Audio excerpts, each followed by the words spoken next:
கடவுளுடன் காலை வணக்கம். புனித லூக்கா எழுதின செய்தி 16 அதிகாரம் 19 முதல் 31 வரை உள்ள இறைவார்த்தைகள். அக்காலத்தில் இயேசு பரிசேயரை நோக்கி கூறியது: செல்வர் ஒருவர் இருந்தார். அவர் விலையுயர்ந்த மெல்லிய செந்நிற ஆடை அணிந்து நாள்தோறும் விருந்துண்டு இன்புற்றிருந்தார். லாசர் என்னும் பெயர் கொண்ட ஏழை ஒருவரும் இருந்தார். அவர் உடல் முழுவதும் புண்ணாய் இருந்தது. அவர் செல்வருடைய வீட்டு வாயில் அருகே கிடந்தார். அவர் செல்வருடைய மேசையிலிருந்து விழும் துண்டுகளால் தம் பசியாற்ற விரும்பினார். நாய்கள் வந்து அவர் புண்களை நக்கும். அந்த ஏழை இறந்தார். வான தூதர்கள் அவரை ஆபிரகாமின் மடியில் கொண்டு போய் சேர்த்தார்கள். செல்வரும் இறந்தார்.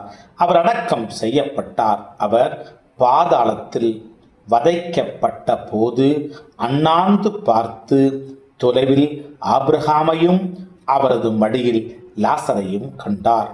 அவர், தந்தை ஆபிரகாமே, எனக்கு இரங்கும்.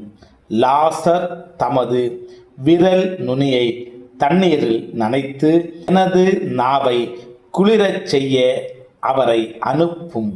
ஏனெனில் இந்த தீப்பிழம்பில் நான் மிகுந்த வேதனைப்படுகிறேன் என்று உரக்க கூறினார். அதற்கு ஆபிரகாம், மகனே, நீ உன் வாழ்நாளில் நலன்களையே பெற்றாய். அதே வேளையில் லாசர் இன்னல்களையே அடைந்தார்.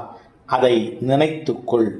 இப்பொழுது அவர் இங்கே ஆறுதல் பெறுகிறார். நீயோ மிகுந்த வேதனைப்படுகிறாய்.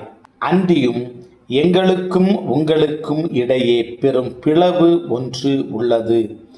ஆகையால் இங்கிருந்து ஒருவர் உங்களிடம் வர விரும்பினாலும் கடந்து வர இயலாது. அங்கிருந்து நீங்கள் எங்களிடம் கடந்து வரவும் இயலாது என்றார். அவர், அப்படியானால் தந்தையே, அவரை என் தந்தை வீட்டிற்கு அனுப்புமாறு உம்மிடம் வேண்டுகிறேன். எனக்கு 5 சகோதரர்கள் உண்டு. அவர்களும் வேதனை மிகுந்த இந்த இடத்திற்கு வராதவாறு அவர்களை எச்சரிக்கலாமே என்றார். அதற்கு ஆபிரகாம், மோசேயும் இறை வாக்கினர்களும் அவர்களுக்கு உண்டு. அவர்களுக்கு செவி சாய்க்கட்டும் என்றார். அவர், அப்படியல்ல தந்தை ஆபிரகாமே, இறந்த ஒருவர் அவர்களிடம் போனால் அவர்கள் மனம் மாறுவார்கள் என்றார். ஆபிரகாம், அவர்கள் மோசேக்கும் இறை வாக்கினருக்கும் செவி சாய்க்காவிட்டால் இறந்த ஒருவர் உயிர்த்தெழுந்து அவர்களிடம் போனாலும் நம்ப மாட்டார்கள் என்றார். கிறிஸ்துவின் நற்செய்தி. இந்த நாள் இனிய நாளாக அமைய வாழ்த்துக்கள். பல பல பல புதுமைகள், பெருமைகள், இனிமைகள் இறங்கிய நல்ல நாள், ஒரு நல்ல நாள், நம் தேவன் தந்த நாள். இது நல்ல நாள், ஒரு நல்ல நாள், நம் தேவன் தந்த நாள்.